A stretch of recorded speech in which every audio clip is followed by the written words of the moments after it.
So all of us have hidden motivations and desires. So Pluto is going to come up to the Uranus and it's going to be like boom and shine a light on all of these unconscious motivations and desires.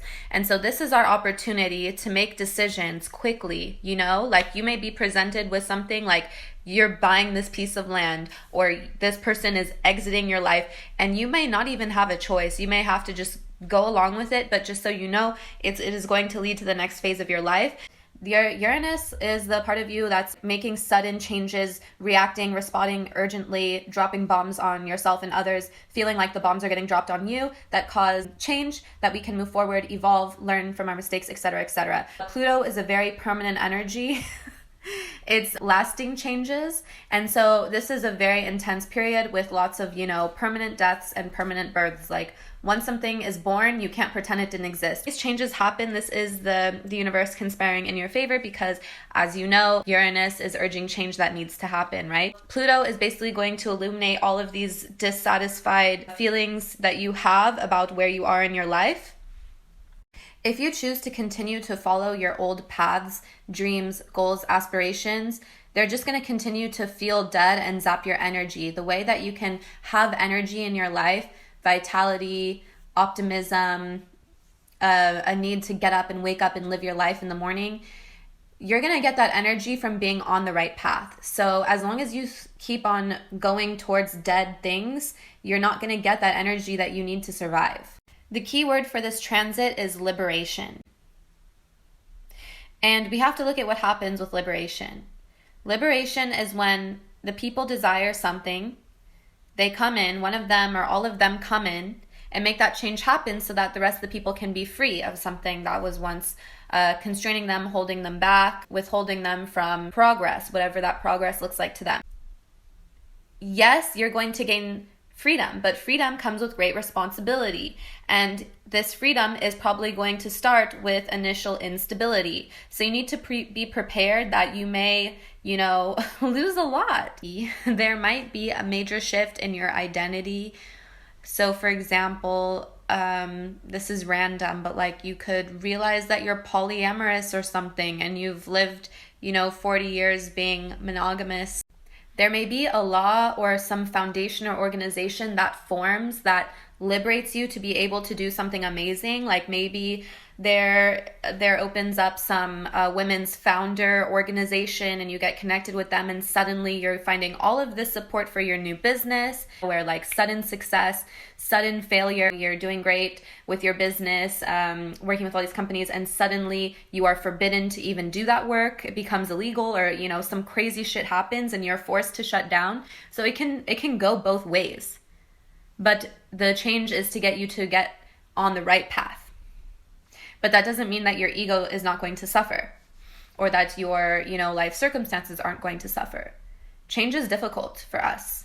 This is such a random story, but let's say you're a city girl and suddenly you realize that you want to garden or be a farmer and grow your own food, whatever.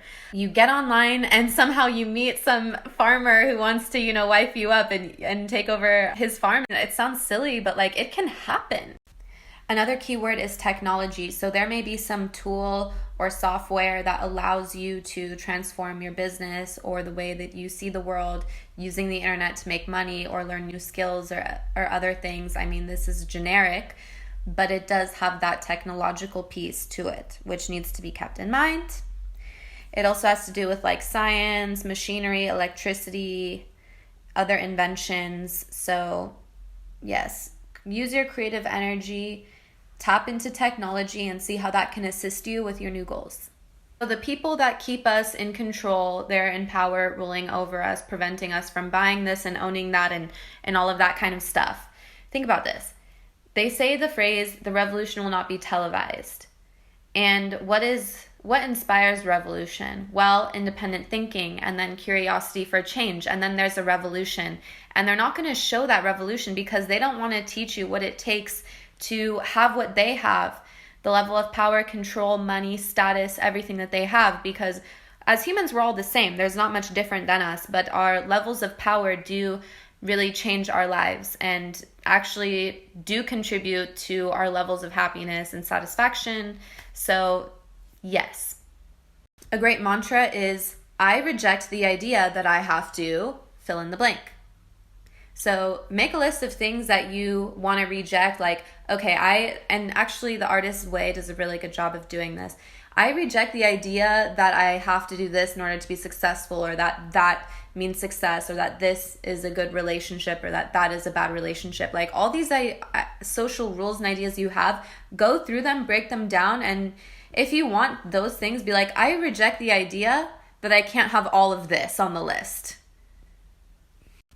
For example, I reject the idea that I cannot own a property in the city, on the Mediterranean, and in the jungle. Be aware that not everybody gets to have this in their lifetime. This is a you personal thing. Other people are not going to get it. They're not going to be able to think as freely and big as you. And that's not their fault. They just will never have this transit in their life or whatever. I mean, they could, but you don't know that. And most people never have this experience. So if you're not understood, that's completely normal and expected. So yes, you may have some extreme changes, losses, gains coming out of nowhere that transform and change your life forever. These things will happen, but know that this is going to invigorate and inspire and energize the next phase of your life, and you're going to have so much more interesting material to work with after dealing with all this. So with that, I wish you a really lovely day, and if you have Pluto conjoined your Uranus, then please give this video a like, please subscribe, and have a lovely day. Thank you for joining me on this day's transit talk. Bye-bye.